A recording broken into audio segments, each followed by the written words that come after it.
General Chopra, I would request you to please stay on with us on the broadcast. My colleague Brijesh is also joining us on the broadcast. Brijesh, this is a huge thing coming in. We are looking at the early visuals of Prime Minister Modi going there, speaking to the brave Jawans amid the tensions going on between India and Pakistan. What do we make of it?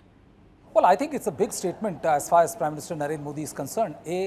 Prime Minister visiting Adampur Air Base would definitely be a huge thing for, Air Force personnel and military personnel who are based out of there. India had taken on Pakistan, and, this visit is also very, very important because Pakistan had earlier claimed that its Air Force had, semi-destroyed Adampur Air Base. And this visit by Prime Minister effectively nails Pakistan's lie. This visit is also a huge morale booster for the Air Force personnel who are stationed at Adampur Air Base, and the Prime Minister was briefed by Air Force personnel about the kind of maneuvering and the kind of sorties which were being carried out by Air Force from Adampur Air Base, and also he interacted with the Jawans there as well. It's a huge message. It's a big message to the whole world by Prime Minister Narendra Modi. And if you look at the way the entire thing has panned out in the last 24 hours, it's also a big political message to the world.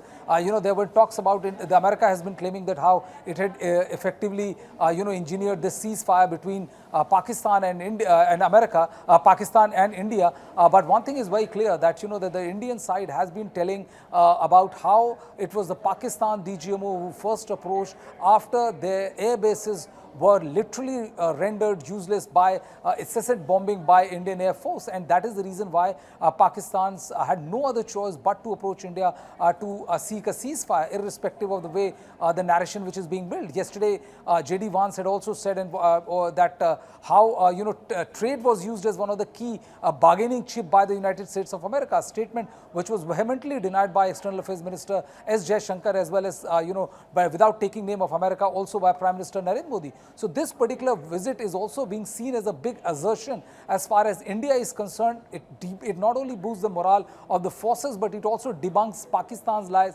about what actually happened in Adampur Air Base. And Sakshi? India continued to fact check all the claims which are being made by from the Pakistani side. Brijesh, can we say that this time around, apart from the stern message that the Prime Minister gave out to the enemies yesterday in his speech, there are a lot of underlying indirect messages also. One has, importantly been highlighted by you, that they claim that they have destroyed the S-400s at the Adampur Air Base. But look at Prime Minister visiting there, briefing the, brave Jawans and posting out the pictures too.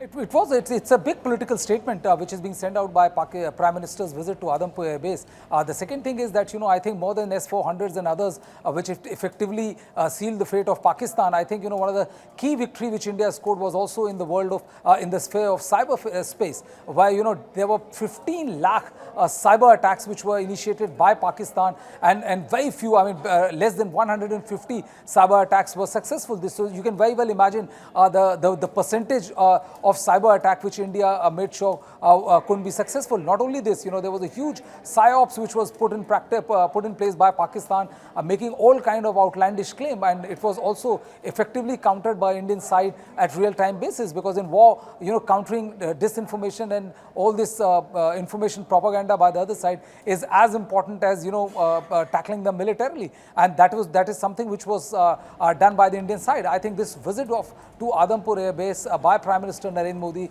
is a big political statement which is made not only to Pakistan but also to the world at large, that India is not backing down. If you look at the statement of Prime Minister yesterday, they are not saying that it's just a cessation of hostility. Nobody is saying, nobody from India is saying that's a ceasefire. They are saying Operation Sindoor is still on, and this clearly shows where India stands vis-a-vis this conflict with Pakistan. And on that note, Brijesh, let me also, have Lieutenant General Chopra back in the conversation. Lieutenant General, what do you make of this? Because, indirectly Prime Minister Modi has highlighted the importance of, the fake news which were being peddled by Pakistan. They claim that they attacked this specific airbase where Prime Minister has gone on to brief the brave Jawans this morning, and we are looking at the visuals live in front of us. Very correctly brought out by you and your other fellow, that the Prime Minister, here is a Prime Minister, Adampur Air Base is a very forward air base. It is as close as 100 kilometers to the international border and close to the, in Punjab, and coming out in the open, under the skies, meeting the troops, sends a very strong message that he is very sure of the Indian Armed Forces might and he is in the open. The morale of the troops will be very high. On the other side, if you look, Asif Munir has been missing since the commencement of the operation. Where will the morale of his troops will be there? So this is a comparison between the two leaders, one in the hiding, no, just hiding from his troops. He wants his troops to fight, and the troops fight only when the leaders are there. Here's the leader, when you brought out by you, whatever Pakistan claims were there, it has been negated by us, and we are showing that we know how to protect our nation. The Honorable Prime Minister, the most important leader, is there. It sends a very strong message to not only the Pakistan leadership but also to the Awam of Pakistan.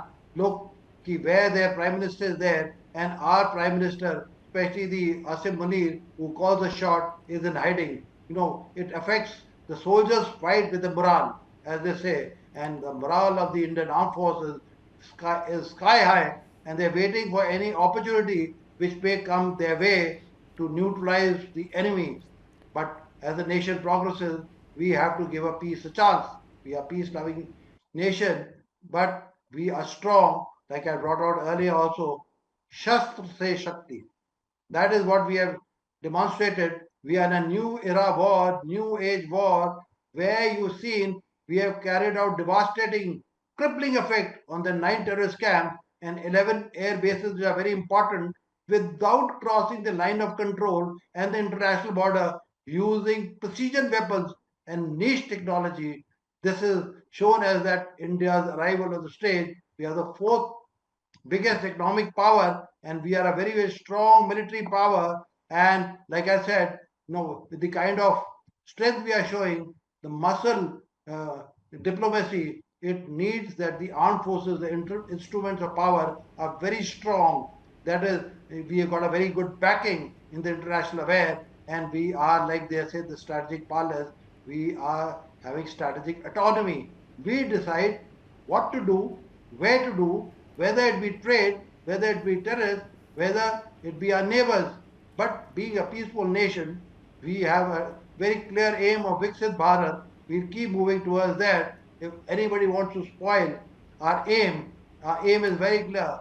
Viksit Bharat by 2047. If anybody interferes in that, we will give a befitting and a crippled response as we have given in the last 5 days. This is the fastest operations I have seen where the enemy has been brought to knees by intense operation by the three services and a very resolute political leadership and very, very, I said, battle-hardened soldiers on the front lines and seasoned military commanders who have been leading from the front.